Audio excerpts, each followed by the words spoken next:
Ito ang perfect na sukat ng spatula pag nag-design o kaya ang tawag ng decorate. Ayon sa aking mga masters.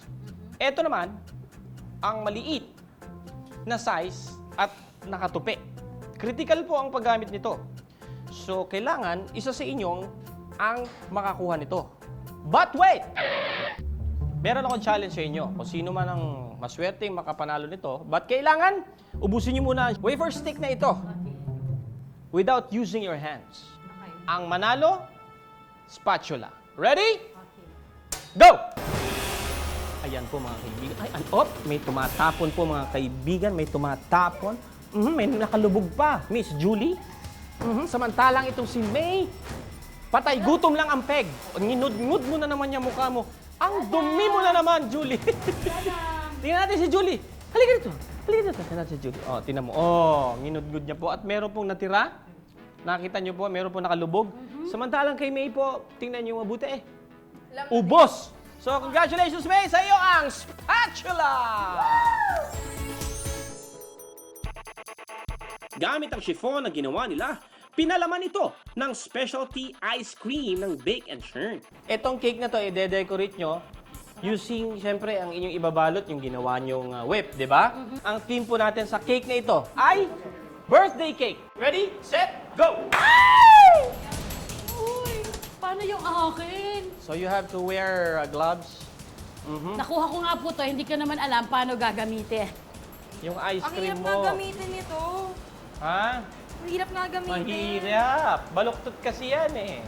Yung spatula niya, mahaba, tas flat lang. Tas yung sa akin, parang may pakurbang ganon. So, ang hirap. Ang kailangan lang gawin is tapalan nga lang, tas kailangan pantayin. Pero ang hirap palang gawin. Oo, kasi iikot mo pa. Akala ko ba strawberry yung flavor mo? Strawberry Eh, nga. bakit parang marble na? Oo. Gusto na ba ito gawin? Naku, ang kapal na niyan. Baka hindi na yan magkasya sa kahunday. Ay, Julie, yung cake tunaw na.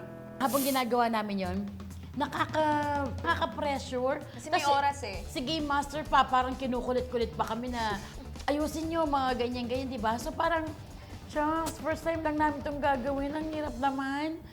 Dali, ano mo, takpan mo yung ice cream para hindi Natusok po mga kaibigan. Nakita niyo? Grabe! Nalaglagan po siya at natusok. So kailangan mo nang gamutin ulit yan. Pwede mo ba sa likod na ako gumawa? Ano sa likod ka gagawa? Bakit sa Uy! likod ka gagawa? Ayusin mo. Julie, are you okay? Oo. Anong oo? Ang dumi mo dyan, oh. Ang dumi mo. Tanggalin mo yung mga kalat-kalat. Kasi,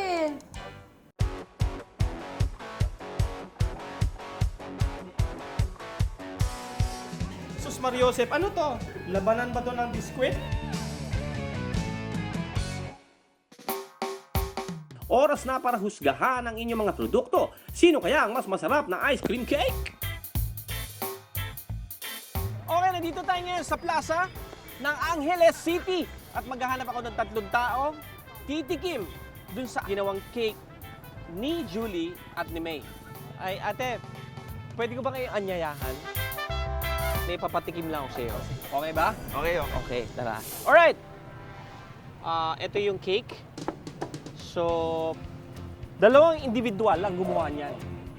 So, kailangan nyo yung tikman at kailangan namin malaman kung alin dyan ang papasa sa panlasa nyo. Yan. Sakto lang po yung tamis niya. Ito naman, Jen, ang tikman mo ngayon.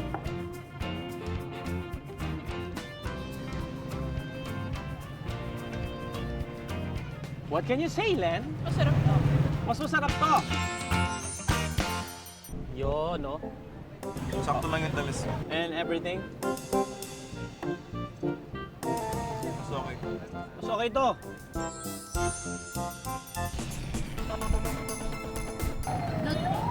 Good. Yan. mas gusto ko po to. Mas gusto mo to.